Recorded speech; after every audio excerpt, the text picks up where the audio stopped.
नमस्कार, स्वागत है आप सभी का। कैसे हैं आप सब। यह वीडियो बिहार बोर्ड कक्षा 8 के विज्ञान विषय पर है, जिसमें हम लोग अध्ययन करने वाले हैं अध्याय 18 का, जिसका नाम है ध्वनियाँ तरह तरह की। यह है आपका अध्याय 18, ध्वनियाँ तरह तरह की, जिसको इंग्लिश में कहते हैं डिफरेंट टाइप्स ऑफ साउंड। और इस अध्याय में सबसे पहले आज हम लोग यह समझेंगे कि ध्वनि है क्या, और इसके बाद हम समझेंगे कि ध्वनि कंपन यानी वाइब्रेशन से किस प्रकार उत्पन्न होती है। इसके बाद हम लोग समझेंगे कि मानव किस प्रकार अपना ध्वनि यानी आवाज़ निकाल पाता है। इसके बाद के टॉपिक में हम लोग समझेंगे कि ध्वनि संचरण के लिए यानी आवाज़ को एक जगह से दूसरे जगह तक पहुंचने के लिए कौन कौन से माध्यम की आवश्यकता होती है। इसके बाद हम लोग समझेंगे कि मानव कैसे कोई ध्वनि या आवाज़ सुन पाता है। हम अपने कान के पूरे कार्य प्रणाली को समझेंगे। फिर इसके बाद हम कंपन का आयाम यानी एम्पलीट्यूड ऑफ वाइब्रेशन, आवर्तकाल यानी टाइम पीरियड ऑफ वाइब्रेशन, और आवृत्ति यानी फ्रीक्वेंसी ऑफ वाइब्रेशन को समझेंगे। इसके बाद अगले टॉपिक में हम प्रबलता तथा तारत्व यानी लाउडनेस एंड पिच को समझेंगे। फिर इसके बाद श्रव्य तथा अश्रव्य ध्वनियों को समझेंगे यानी ऑडिएबल एंड इनऑडिएबल साउंड्स क्या है। इसके बाद अगले टॉपिक में शोर तथा संगीत यानी नॉइज एंड म्यूजिक को समझेंगे। और सबसे अंत में ध्वनि प्रदूषण यानी नॉइज पोल्यूशन को भी हम समझेंगे। और इसके बाद इस अध्याय के जितने भी अभ्यास प्रश्न होंगे इन सभी को हम एक एक करके हल भी करवाएंगे आपको। तो आप मेरे साथ अंत तक बने रहें, और अगर अभी तक आपने मेरे चैनल को सब्सक्राइब नहीं किया है तो कृपया सब्सक्राइब जरूर कर लें। तो अब हम शुरू करते हैं अपने अध्याय को। अध्याय का नाम है ध्वनियाँ तरह तरह की। इसको इंग्लिश में कहते हैं डिफरेंट टाइप्स ऑफ साउंड, और ध्वनि को इंग्लिश में कहते हैं साउंड। यह जो आपका अध्याय शुरू हो रहा है कि आप प्रत्येक सुबह चिड़ियों की चहचहाहट के साथ जागते हैं। यानी देखिए, इस संसार में, इस दुनिया में बहुत सारे पक्षी हैं, सभी का आवाज़ अलग अलग है। बहुत सारे लोग हैं, सभी का आवाज़ अलग अलग है। बहुत सारे जानवर हैं, सभी का आवाज़ अलग अलग है। बर्तन का आवाज़, हवाई जहाज़ का आवाज़, गाड़ियों का आवाज़, मोबाइल, टीवी, रेडियो इत्यादि में जो हम संगीत या अन्य आवाज़ सुनते हैं, है ना, बहुत सारे वाद्य यंत्र हैं, उन सब का आवाज़ सुनते हैं। यही सब जो आवाज़ है यह क्या कहलाता है? यह ध्वनि कहलाता है। ठीक है, और इसी ध्वनि के बारे में हम आज इस अध्याय में समझने वाले हैं। अगर इसका परिभाषा की बात करें तो देखिए, ध्वनि ऊर्जा का एक रूप है जो तरंगों के रूप में गति करती है। ठीक है, हम तरंग को आगे समझेंगे इस अध्याय में। यानी ध्वनि ऊर्जा का एक रूप है जो तरंगों के रूप में गति करती है और हमारे कानों में श्रवण का संवेदन उत्पन्न करती है। श्रवण यानी सुनने का संवेदन उत्पन्न करती है। ठीक है, देखिए ये आवाज़ या ध्वनियाँ कैसे उत्पन्न होती है इसको हम समझते हैं। तो देखिए, इसके उत्तर में हमारा अगला टॉपिक ही है कि ध्वनि कंपन से उत्पन्न होती है। कंपन को इंग्लिश में कहते हैं वाइब्रेशन। ठीक है, यानी ध्वनि जो है वह वाइब्रेशन से उत्पन्न होती है। जैसे हम अब बोलते हैं तो हमारे कंठ के अंदर क्या है? वोकल कोड है, और उस वोकल कोड के वाइब्रेट होने से, कंपन होने से क्या होता है? हमारे मुँह से आवाज़ निकलता है। ठीक उसी प्रकार आप मोबाइल, टीवी या रेडियो का आवाज़ सुनते हैं तो उसमें क्या होता है? उसमें स्पीकर होता है जो वाइब्रेट करता है यानी कंपन करता है, तो क्या होता है? उसका आवाज़ निकलता है। तो इस तरह से कोई भी ध्वनि या साउंड जो है वह कैसे उत्पन्न होता है? ये कंपन यानी वाइब्रेशन से। तो इसको थोड़ा हम अच्छे से समझते हैं। देखिए, असल में होता क्या है, जब कोई स्पीकर बजता है, ठीक है, यह स्पीकर है, और जब यह बजता है तो यानी यह क्या होता है? यह वाइब्रेट होता है। ठीक, यह इतना ज़ोर से कंपन करता है कि इसके आसपास के जो हवा के कण होते हैं वह क्या करने लगते हैं? वे भी ये कंपन करने लगते हैं, वे भी वाइब्रेट करने लगते हैं, और वे कण दूसरे को धकेलने लगते हैं। यह कण यहाँ धकेलता है, यह कण इसको यहाँ धकेल के इधर भगाता है, यह कण इसको धकेलता है, और धकेलते धकेलते यहाँ का जो कण होता है यह हमारे कान के पर्दे को धकेलता है, जिससे इस स्पीकर का आवाज़ हमारे कानों तक आ जाता है। ठीक है, और यह एक तरंग के रूप में क्या करता है? आगे बढ़ता है। ठीक इसी प्रकार से अब हमारा अगला टॉपिक है मानव द्वारा उत्पन्न ध्वनि। तो देखिए, अभी आपने पढ़ा कि ध्वनि कैसे उत्पन्न होती है, तो कंपन यानी वाइब्रेशन से। ठीक इसी प्रकार इस लड़की के जैसा आप भी अपना हाथ का उंगली अपने कंठ पर रख के जब जोर से आवाज़ निकालेंगे, जोर से कुछ बोलेंगे, तो आपको ऐसा लगेगा जैसे आपका कंठ जो है वह कंपन कर रहा है यानी वाइब्रेशन कर रहा है। ठीक है, तो इससे यह स्पष्ट हो रहा है कि आपका भी जो आवाज़ है वह कैसे निकलता है? आपके कंठ के अंदर जो वोकल कोड है उसके वाइब्रेट होने से यानी कंपन होने से। इसको हम समझते हैं। अगले पन्ने पे देखेंगे तो मानव द्वारा ध्वनि कंठ से उत्पन्न होती है। कंठ को इंग्लिश में लैरिक्स कहते हैं। ठीक है, इसके बाद देखिए, श्वास नली के ऊपरी सिरे पर 2 वाक तंतु होते हैं। ठीक है, श्वास नली को विंड पाइप कहते हैं, जिसे आप सांस लेते हैं अंदर या छोड़ते हैं। ठीक, और वाक तंतु को इंग्लिश में वोकल कोड कहते हैं, जिससे हमारा आवाज़ निकलता है। ठीक, तो श्वास नली के ऊपरी सिरे पर 2 वाक तंतु होते हैं जो इस प्रकार तने होते हैं कि उनके बीच में वायु निकलने के लिए एक संकीर्ण झिल्ली बनी होती है। इसको हम चित्र के माध्यम से अच्छे से समझते हैं। तो देखिए, इस मानव के चित्र में हम इसी श्वास नली के द्वारा हम क्या करते हैं? सांस लेते हैं। विंड पाइप के द्वारा सांस लेते हैं जो फेफड़ा तक जाता है, और फिर फेफड़ा से क्या होता है? श्वास हम वापस छोड़ देते हैं, और यहीं पे हमारा कंठ होता है। ठीक है, जिसको इंग्लिश में लैरिक्स कहते हैं, ठीक। और इसी कंठ में वोकल कॉर्ड होता है। देखिए यही है वाक तंतु, जिसको वोकल कॉर्ड कहते हैं। देखिए यहाँ पे 2 है, ठीक है, इसको हम क्या कहते हैं, वाक तंतु कहते हैं। और जब हम बोलते हैं तो इसी के द्वारा हवा निकलता है और इसी से हमारा आवाज़ भी निकलता है, ठीक है। या सांस भी लेते हैं तो हम इसी के द्वारा, सांस अंदर बाहर होता है, और बोलते भी हैं तो हम इसी के द्वारा क्या करते हैं, इसी के वाइब्रेट होने, इसी के कंपन होने से क्या करते हैं, हम बोल पाते हैं किसी चीज़ को, ठीक है। देखिए यहाँ पे यह जो वाक तंतु है, वोकल कॉर्ड, यह बंद है और यहाँ पे खुला हुआ है, ठीक है। तो आशा आपको समझ में आ गया होगा किस प्रकार हमारा वोकल कॉर्ड यानी वाक तंतु वाइब्रेट करता है तो हमारे मुंह से क्या होता है, आवाज़ निकलता है। हम देखिए इसी में आगे कह रहा है कि अलग अलग लोगों के वाक तंतु अलग अलग आकार, मोटाई तथा तनाव के होते हैं। आप देखे होइएगा कि इस दुनिया में जितने भी लोग हैं उन सभी का आवाज़ क्या होता है, अलग अलग होता है। क्यों? क्योंकि उन सभी के वाक तंतु यानी वोकल कॉर्ड अलग अलग आकार, मोटाई तथा तनाव के होते हैं, इसीलिए, ठीक है। ठीक इसी तरह बच्चा, महिला और पुरुष का आवाज़ भी क्या होता है, अलग अलग होता है। क्यों? क्योंकि बच्चा, महिला और पुरुष का जो वोकल कॉर्ड होता है यानी वाक तंतु, उसका बनावट क्या होता है, अलग अलग प्रकार का होता है, ठीक है। अब देखिए हमारा अगला टॉपिक है कि ध्वनि संचरण के लिए माध्यम की आवश्यकता होती है। यानी आवाज़ को एक जगह से दूसरी जगह तक पहुंचने के लिए वह किसी न किसी माध्यम का सहारा लेता है, तभी वह पहुंच पाता है, ठीक है।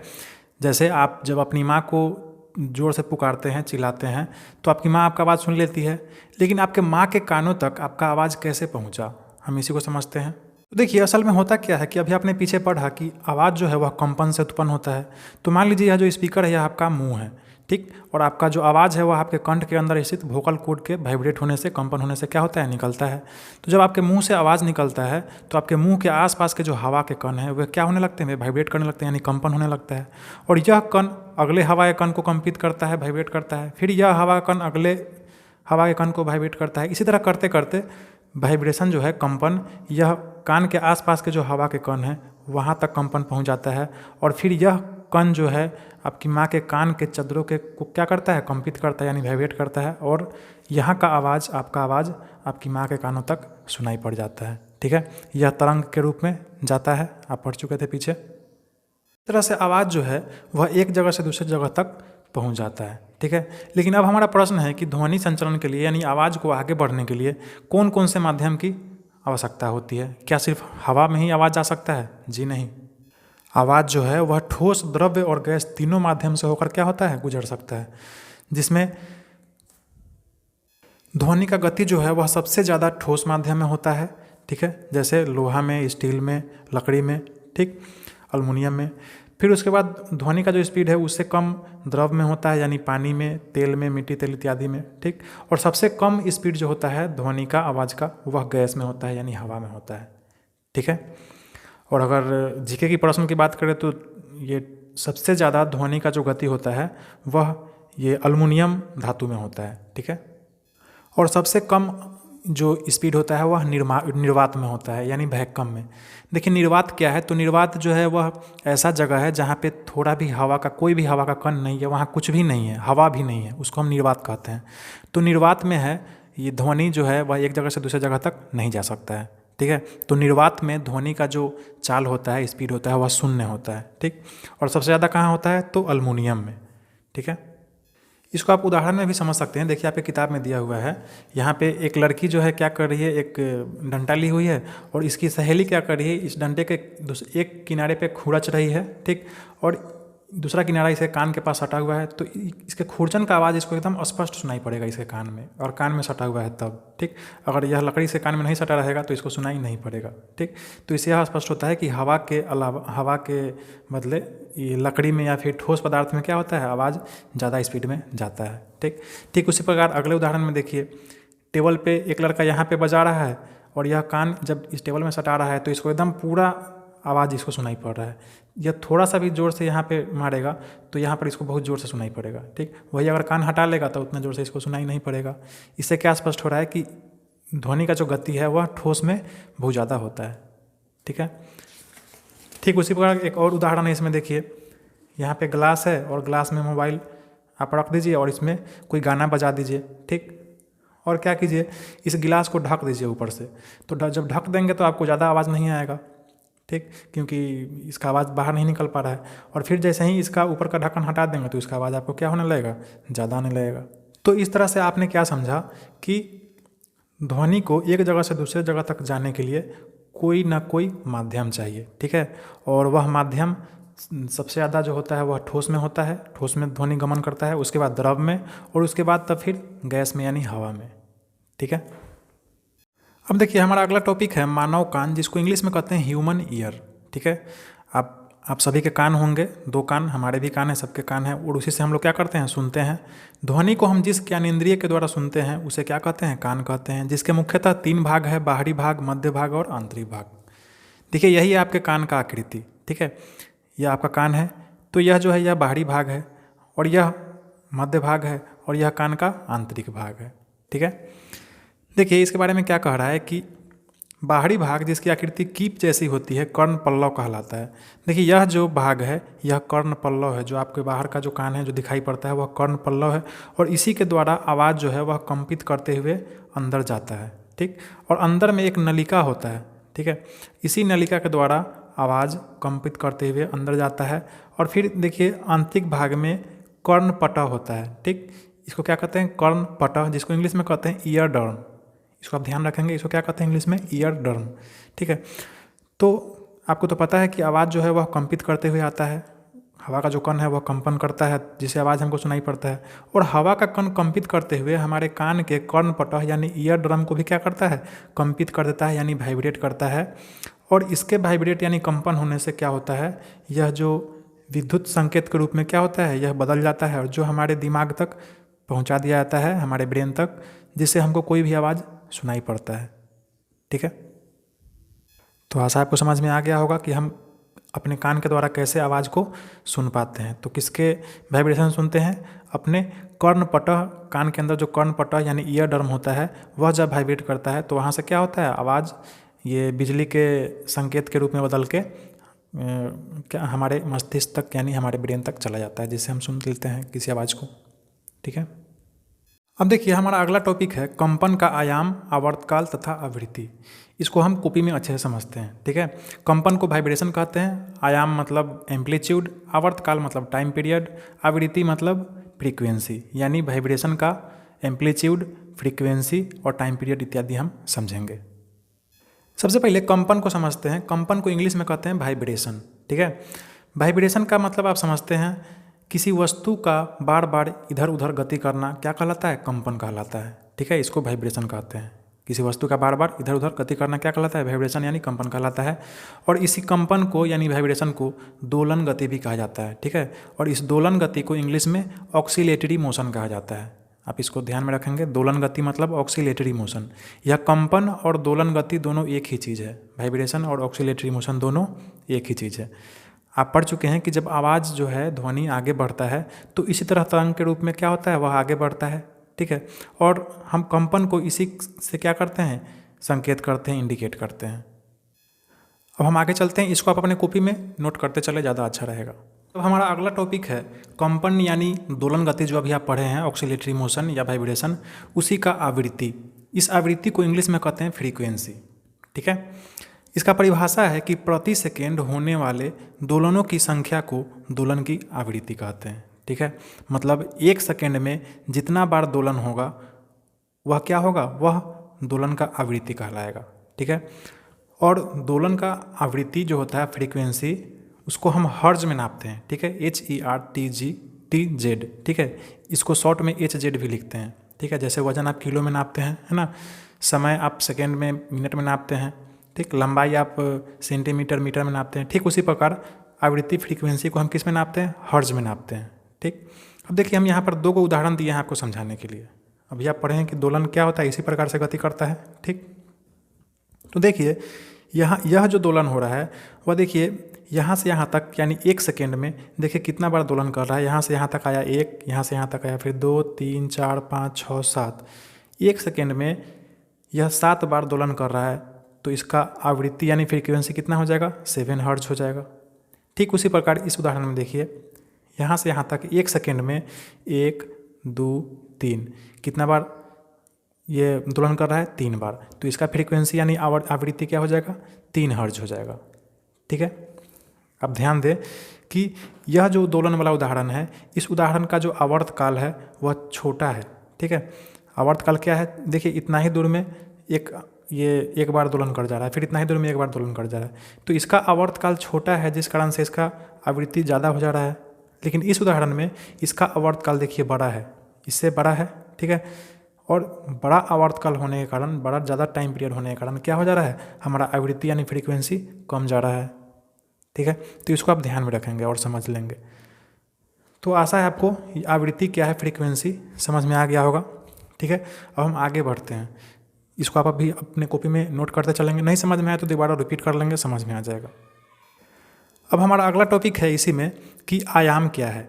आयाम को हम एम्पलीट्यूड कहते हैं, ठीक है। आयाम मतलब एम्पलीट्यूड यानी किसी भी कंपन यानी दोलन गति का आयाम क्या है। तो देखिए, कंपित वस्तु अपनी मध्य स्थिति से अधिकतम जिस दूरी तक जाती है उसे उसका आयाम कहते हैं, ठीक है। जैसे अभी आप जो पढ़े हैं दोलन जो हो रहा है, तो देखिए इस उदाहरण में देखिए यहाँ कुछ ज़्यादा ही बड़ा इसका दोलन हो रहा है, ठीक है। तो यहाँ से यहाँ तक का जो ऊंचाई, बीच का जो मध्य भाग है, इससे जो इसका ऊंचाई है, ठीक है, इसका ज़्यादा है, इसी को हम आयाम कहते हैं। लेकिन इस उदाहरण में देखिए इसका जो बीच का जो स्थिति है, इससे थोड़ा ही दूरी पर उठ रहा है, फिर नीचे गिर रहा है, फिर उठ रहा है, तो इसका जो आयाम है यह होगा, ठीक। यानी इस उदाहरण में आपको हम यह बताना चाह रहे हैं कि इसका आयाम बड़ा है, एम्पलीट्यूड बड़ा है, और इस उदाहरण में जो दोलन हो रहा है इसका एम्पलीट्यूड यानी आयाम क्या है, देखिए छोटा है, ठीक है। तो आशा है आपको आयाम भी समझ में आ गया होगा, ठीक है। तो आपके इस टॉपिक में यही चीज़ समझाने का प्रयास कर रहा था जो अभी आपको हम समझाएं। आशा है आपको अच्छे से समझ में आ गया होगा, नहीं समझ में आया तो रिपीट कर लेंगे तो आपको अच्छे से समझ में आ जाएगा, उसको आप अपने कॉपी में नोट भी कर लेंगे। अब देखिए इसी में आगे कह रहा है कि आयाम तथा आवृत्ति किसी ध्वनि के दो महत्वपूर्ण गुण हैं। अभी आप पढ़े हैं ना, आयाम और आवृत्ति, वह किसी भी ध्वनि का दो महत्वपूर्ण गुण है। क्या हम ध्वनियों में उनके आयामों तथा आवृत्तियों के आधार पर अंतर कर सकते हैं? बिल्कुल कर सकते हैं। देखिए कैसे अंतर करेंगे। तो इसी के आधार पर हमारा अगला टॉपिक बन रहा है प्रबलता तथा तारत्व, ठीक है। प्रबलता तथा तारत्व, और इसको इंग्लिश में कहते हैं लाउडनेस एंड पिच, ठीक है। प्रबलता को लाउडनेस कहते हैं और तारत्व को पिच कहते हैं। इसको भी हम समझ लेते हैं। तो देखिए प्रबलता के बारे में कह रहा है, प्रबलता को लाउडनेस कहते हैं कि ध्वनि की प्रबलता इसके आयाम पर निर्भर करती है, ठीक है। तो अब प्रबलता को थोड़ा समझ लीजिए। जैसे आप खुसुर फुसुर करके बात करते हैं तो वह कम प्रबल आवाज़ है, और जब आप ज़ोर से चिल्ला के बोलते हैं कस के तो वह क्या है, ज़्यादा प्रबल आवाज़ है, ज़्यादा लाउड आवाज़ है, ठीक है। तो यह जो प्रबलता है इसके आयाम पर निर्भर करता है। कैसे, इसको भी समझ लेते हैं। देखिए अभी आप पढ़े हैं आयाम के बारे में, इसको एम्पलीट्यूड कहते हैं, ठीक है। आयाम में जो दोलन होता है वह ज़्यादा, देखिए यहाँ से मध्य जो दूरी है, यहाँ से इसका दूरी जो है यह बहुत ज़्यादा है, तो यह ज़्यादा लाउड आवाज़ होगा, ठीक है। बहुत ज़्यादा आप जोर से चिल्लाते हैं, जोर से सिर दहाड़ता है, हवाई जहाज़ का आवाज़ जोर से कान में आता है, तो वैसा आवाज़ सब जो है वह सब, जैसे ढोल बजता है, तो उस सब का आयाम जो होता है यानी यहाँ से यहाँ तक का जो दूरी होता है वह ज़्यादा बड़ा होता है, ठीक। लेकिन वही इस उदाहरण में जब देखिए कि यहाँ का आयाम क्या है, यहाँ देखिए छोटा है, ठीक है, थोड़ा ही दूर पर दोलन कर ले रहा है। तो यह जैसे आप खुसुर फुसुर बात करते हैं या फिर आप सांस लेते हैं तो उसका आवाज़ आता है, ठीक है। तो उसका आयाम जो होता है यहाँ से यहाँ तक का दूरी वह छोटा होता है, ठीक है। तो वही बात आपको यहाँ पे समझा रहा है कि ध्वनि की प्रबलता यानी लाउडनेस इसके आयाम पर निर्भर करता है। ज़्यादा बड़ा आयाम होगा तो ज़्यादा लाउड आवाज़ होगा, और कम आयाम होगा तो धीरे धीरे उसका आवाज़ आएगा, ठीक है। प्रबलता की इकाई डेसिबल है। हम प्रबलता को किस में नापते हैं, डेसिबल में नापते हैं। जैसे वजन किलो में नापते हैं, पानी को लीटर में नापते हैं, वैसे ही ये ध्वनि का जो आवाज़ का जो प्रबलता है कि कितना ज़ोर से आवाज़ निकले, उसको हम किस में नापते हैं, डेसिबल में नापते हैं, ठीक है। जैसे देखिए कुछ चीज़ों का डेसिबल यहाँ पे दिया हुआ है। जैसे सामान्य श्वास, आप जो सांस लेते हैं उसका भी आवाज़ आपको सुनाई पड़ता होगा, तो उसका ज़्यादा नहीं, मात्र 10 डेसिबल होता है आवाज़, ठीक है। जैसे मंद फुसफुसाहट, आप फुसुर फुसुर करके आप क्लास में पीछे बात करते हैं, सर पढ़ाते रहते हैं, तो उसका डेसिबल कितना रहता होगा, ज़्यादा, ये 30 डेसिबल रहता है, ठीक है। सामान्य लोग बातचीत करता है तो वह 60 डेसिबल होता है। उसी प्रकार देखिए ऑर्केस्ट्रा होता है, डीजे बजता है तो उसका 98 डेसिबल होता है। हवाई जहाज़ को जो आवाज़ होता है वह 150 डेसिबल होता है। तो इस तरह से जितना ज़्यादा लाउड आवाज़ होगा उतना ही ज़्यादा ये डेसिबल होगा, ठीक है। देखिए इसी में हमारा अगला टॉपिक है तारत्व। अभी आप प्रबलता को समझ चुके हैं, अब हम तारत्व को समझते हैं जिसको पिच कहते हैं, ठीक है। तो सबसे पहले इसको छोटा सा उदाहरण समझ लीजिए कि एक लड़का ज़ोर से चिल्लाता है तो उसका आवाज़ अलग होता है, और एक लड़की जब ज़ोर से चिल्लाती है तो उसका आवाज़ अलग होता है, थोड़ा पतला होता है, और लड़का का आवाज़ थोड़ा क्या होता है, भारी होता है। ठीक, कहने का मतलब है कि लड़की का आवाज़ जो तारत्व होता है, पिच होता है, वह ज़्यादा होता है। ठीक, और लड़का का जो आवाज़ का पिच यानी तारत्व होता है वह कम होता है। और यह जो तारत्व है यह दोलन के आवृत्ति पर यानी फ्रीक्वेंसी पर निर्भर करता है। ठीक है, देखिए एक अगला उदाहरण आप कॉपी में किताब में दिया हुआ है। एक लड़का ज़ोर से ढोल बजा रहा है और एक लड़की ज़ोर से सीटी बजा रही है। ठीक है, देखिए इस दोनों का आवाज़ हमारे कान को ज़ोर से चोट पहुंचाता है, ज़ोर से हमारे कान में आता है, लेकिन इसका आवाज़ अलग होता है और सीटी का आवाज़ अलग होता है। क्यों? क्योंकि इसका तारत्व कम है और इसका तारत्व ज़्यादा है। वह कैसे? तो आप इस आवृत्ति यानी फ्रीक्वेंसी को पीछे समझ चुके हैं, और अभी आपने पढ़ा कि तारत्व जो है वह पूर्ण रूप से किस पर निर्भर करता है, आवृत्ति यानी फ्रीक्वेंसी पर। तो कहने का मतलब है कि देखिए इसका फ्रीक्वेंसी ज़्यादा है, आपने समझा था। ठीक है, क्योंकि 1 सेकेंड में यह ज़्यादा बार दोलन कर रहा है। ठीक, तो वह जो लड़की जब ज़ोर से चिल्लाती है या फिर सीटी का आवाज़ जो होता है यह उच्च तारत्व वाला होता है, वह ऐसा ही होता है। ठीक, और देखिए ये इसका आवृत्ति कम है यानी 3 हर्ट्ज़ ही है। ठीक, तो यह किसी लड़का का ज़ोर से आवाज़ हुआ या फिर ढोल का आवाज़ हुआ, उसका पिच जो होता है तारत्व वह क्या होता है, कम होता है। ठीक, तो जिसका हाई पिच होता है, ज़्यादा तारत्व होता है, उसका फ्रीक्वेंसी ये ज़्यादा होता है, और जिसका ये पिच या तारत्व कम होता है ना, उसका भी आवृत्ति क्या होता है, कम होता है। तो आशा है आपको यह भी टॉपिक यानी प्रबलता तथा तारत्व आपको समझ में अच्छे से आ गया होगा। अब हम चलते हैं, इसी में हमारा अगला टॉपिक है, देखिए श्रव्य तथा अश्रव्य ध्वनियाँ। ठीक है, मतलब कैसा ध्वनि, कितना आवाज़, कितना फ्रीक्वेंसी तक हम आवाज़ अपने कानों में सुन सकते हैं और कितना तक नहीं सुन सकते हैं। तो उसका देखिए यहाँ पे रेंज दिया हुआ है कि मानव कान के लिए श्रव्य ध्वनियाँ यानी मानव कितना आवाज़ सुन सकता है, उसका क्या रेंज है ना। तो उसका जो रेंज है वह 20 हर्ट्ज़ से लेकर 20,000 हर्ट्ज़ तक है। ठीक है, इसको क्या कहते हैं, हम श्रव्य ध्वनि कहते हैं। यानी कोई आवाज़ 20 हर्ट्ज़ से लेकर 20,000 हर्ट्ज़ तक है तो उसे मानव अपने कान से सुन सकता है, लेकिन अगर 20 हर्ट्ज़ से कम है या 20,000 हर्ट्ज़ से ज़्यादा है तो वह मानव अपने कान से उस ध्वनि को नहीं सुन पाएगा। ठीक है, यही कह रहा है श्रव्य तथा अश्रव्य ध्वनियाँ। ऐसा आपको यह भी समझ में आ गया होगा। हमारा अगला टॉपिक है शोर तथा संगीत। इसको इंग्लिश में नॉइज एंड म्यूजिक कहते हैं। शोर को इंग्लिश में नॉइज कहते हैं और संगीत को इंग्लिश में म्यूजिक कहते हैं। ठीक है, तो देखिए अप्रिय ध्वनियों को शोर कहते हैं। मतलब ऐसा ध्वनि जो आपके कानों को अच्छा नहीं लगता है, जैसे हल्ला गुल्ला होता है, ज़ोर से गाड़ी का आवाज़ होता है ना, कोई ज़ोर से चिल्लाता है बिना काम का, तो यह सब अप्रिय ध्वनि होता है जो आपको अच्छा नहीं लगता है। ठीक है, तो इसको क्या कहते हैं, इसको हम शोर कहते हैं यानी नॉइज कहते हैं। ठीक, कोई दिक्कत नहीं इसमें। अब देखिए इसी के उलट अगले पेज पे है कि कानों को सुखद लगने वाली ध्वनियाँ सुस्वर ध्वनि होती है, जिसको हम संगीत कहते हैं। ठीक, मतलब ऐसा ध्वनि जो हमारे कानों को अच्छा लगे, हमको सुनने में मज़ा आए, हमको आनंद आए, उसको हम क्या कहते हैं, संगीत यानी म्यूजिक। तो आशा है आपको शोर तथा संगीत टॉपिक भी समझ में आ ही गया होगा। अगला हमारा टॉपिक है और लास्ट टॉपिक है ध्वनि प्रदूषण, जिसको इंग्लिश में कहते हैं नॉइज पोल्यूशन। ठीक है, अवांछित ध्वनियों को ध्वनि प्रदूषण कहते हैं। मतलब ऐसा ध्वनि जिससे हमारे शरीर को स्वास्थ्य संबंधी समस्या उत्पन्न हो जाए, वह सब ध्वनि क्या है, ध्वनि प्रदूषण है। ठीक है, इसमें बहुत सारा आवाज़ आ जाता है, जैसे देखिए वाहन का ध्वनि, गाड़ी सब जो चलता है उसका ध्वनि, विस्फोट का है ना, हवाई जहाज़ का ध्वनि, मशीन का ध्वनि, लाउड स्पीकर का आवाज़। ठीक है, ऊंची आवाज़ में चलाए गए टेलीविज़न, रेडियो, मोबाइल इत्यादि। तो यह सब जो है, यह सब क्या है, ध्वनि प्रदूषण के लिए उत्तरदायी है। ठीक है, अच्छा कभी कभी हमारा आपस में बातचीत करना भी क्या हो जाता है, यह ध्वनि प्रदूषण का ही एक कारण हो जाता है। आप क्लास में जोर जोर से बात करते होंगे तो आपको पता नहीं चलता होगा, लेकिन आपके सर का माथा जरूर दर्द करने लगता होगा। ठीक है, तो यह सब जो है यह ध्वनि प्रदूषण का कारण है। ठीक, और इसी में आगे कह रहा है कि ध्वनि प्रदूषण से स्वास्थ्य संबंधी समस्या उत्पन्न होती है, जैसे अनिद्रा है ना, रात में सोने में दिक्कत हो जाती है, ज़्यादा आवाज़ सुन लेंगे तो तनाव हो जाता है, टेंशन हो जाता है आदमी के दिमाग में, है ना। और ध्वनि प्रदूषण से आदमी अस्थायी या अस्थायी श्रवण निषक्तता भी आ सकता है। कहने का मतलब है कि आदमी बहरा भी हो सकता है ना, किसके वजह से, ध्वनि प्रदूषण की वजह से। ठीक है, इसलिए कान में ज़्यादा देर तक हेडफोन लगाकर भी जोर आवाज़ से ये ज़्यादा साउंड करके नहीं सुनना चाहिए हमको।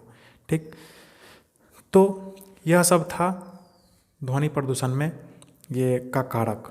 ठीक, और इससे हमें क्या क्या स्वास्थ्य संबंधी समस्या हो सकती है। अतः ध्वनि प्रदूषण को नियंत्रित या सीमित करने के उपाय हमको सोचना चाहिए। ठीक है, यहाँ पे आपका यह अध्याय खत्म हुआ। अब हम चलते हैं इसके अभ्यास प्रश्नों की तरफ। देखिए, इसमें पहला प्रश्न है सही विकल्प चुनिए। चारों विकल्प में से आपको सही विकल्प चुनना है। और प्रश्न है कि ध्वनि एक स्थान से दूसरे स्थान तक कैसे जाती है, ठोस माध्यम या निर्वात से, द्रव माध्यम या गैस से। इसका सही उत्तर होगा ठोस, द्रव तथा गैस माध्यम, तीनों में से कोई या तीनों से। ठीक है, मतलब ध्वनि ठोस से भी गुजर सकता है, द्रव से भी पास हो सकता है और गैस से भी पास हो सकता है। ठीक है, लेकिन निर्वात में ध्वनि पास नहीं हो सकता है, एक जगह से दूसरी जगह नहीं जा सकता है, इसको आप ध्यान रखेंगे। ठीक है, अगला प्रश्न है वह अश्रव्य ध्वनि कहलाते हैं, मतलब कौन सा ध्वनि आप नहीं सुन सकते हैं। ठीक है, तो देखिए 20 हर्ट्ज से कम आवृत्ति और 20,000 हर्ट्ज से अधिक आवृत्ति की ध्वनि को आप नहीं सुन सकते हैं। ठीक है, 20 हर्ट्ज से कम आवृत्ति की ध्वनि और 20,000 हर्ट्ज से अधिक आवृत्ति की ध्वनि को आपको कान में सुनाई नहीं पड़ेगा। तो इसका सही उत्तर क्या होगा, घ, क तथा ख दोनों। ठीक है, यहाँ छूट गया था, शायद प्रिंटिंग मिस्टेक होगा, इसलिए हम अपना से लिख दिए हैं। चलते हैं अगले प्रश्न पर। अब अगला प्रश्न है कि किसी कंपित वस्तु का अपनी मध्य स्थिति से दोनों ओर अधिकतम दूरी तक का विस्थापन क्या कहलाता है। तो यह कहलाता है आयाम यानी एम्पलीट्यूड। आप आयाम में पढ़े हैं कि कंपित कोई वस्तु है, दोलन में है, तो मध्य स्थिति से जितना दूर तक वह जाएगा इसी दूरी को हम क्या कहते हैं, आयाम यानी एम्पलीट्यूड कहते हैं। ठीक है, तो इसके उत्तर में आप लिखेंगे आयाम। ठीक, हम चलते हैं अगले प्रश्न पर। अगला प्रश्न है उचित शब्दों द्वारा रिक्त स्थानों की पूर्ति कीजिए। ठीक है, इसमें आपको पूर्ति करना है उचित शब्द के द्वारा। पहला प्रश्न है क, ध्वनि किसी वस्तु के डैश द्वारा उत्पन्न होती है। तो आप पीछे पढ़ चुके हैं कि ध्वनि किसी वस्तु के कंपन यानी वाइब्रेशन से उत्पन्न होता है। ठीक है, अगला प्रश्न है ख, प्रति सेकेंड होने वाले दोलनों की संख्या को डैश कहते हैं। तो इसे आवृत्ति यानी फ्रीक्वेंसी कहते हैं। ठीक है, प्रति सेकेंड होने वाले दोलनों की संख्या को हम क्या कहते हैं, आवृत्ति यानी फ्रीक्वेंसी। अगला प्रश्न है ग, कंपित वस्तु एक निश्चित समय अंतराल में अपना एक दोलन पूरा करता है जिसे डैश कहते हैं। तो इसको हम लोग आवर्तकाल कहते हैं। ठीक है, निश्चित समय में एक दोलन पूरा जब होता है वह क्या कहलाता है, आवर्तकाल। अगला प्रश्न है घ, अवांछित ध्वनि को डैश कहते हैं जिसे डैश करने का उपाय करना चाहिए।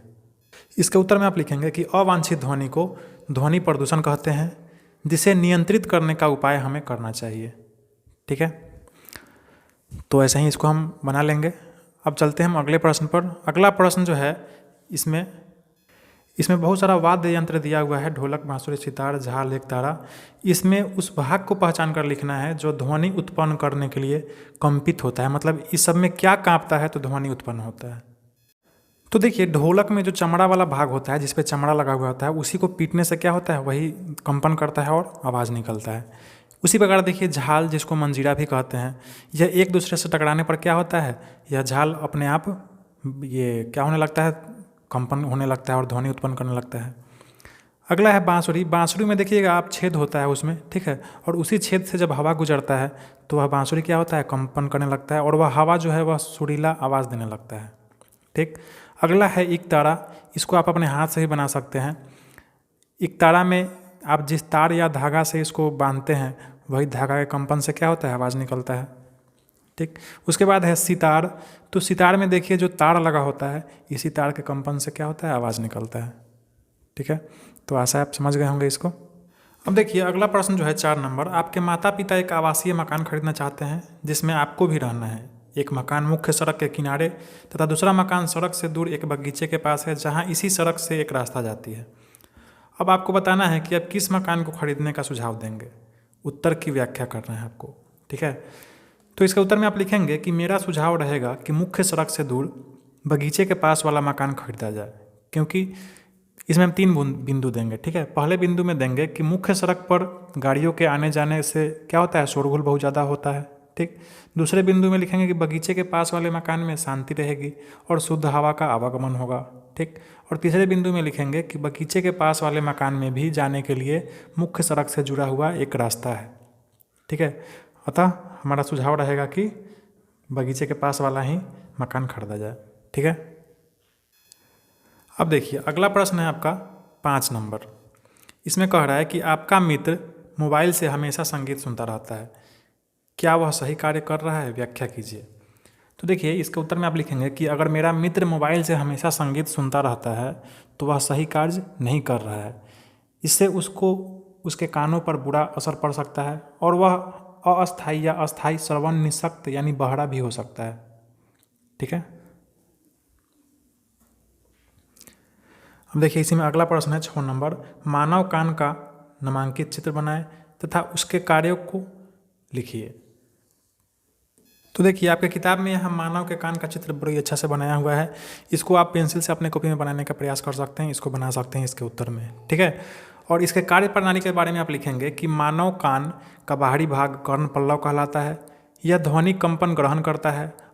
यह कंपित ध्वनि कान के नलिका से गुजरकर कर्णपटह यानी ईयर ड्रम को कंपित करता है। कंपित कर्णपटह ध्वनि को विद्युत संकेत में बदल देता है, जिसे श्रवण तंतु द्वारा हमारे मस्तिष्क को पहुंचा दिया जाता है। अंत में मस्तिष्क इसे ध्वनि के रूप में ग्रहण करता है, जिससे हम ध्वनि को सुन पाते हैं।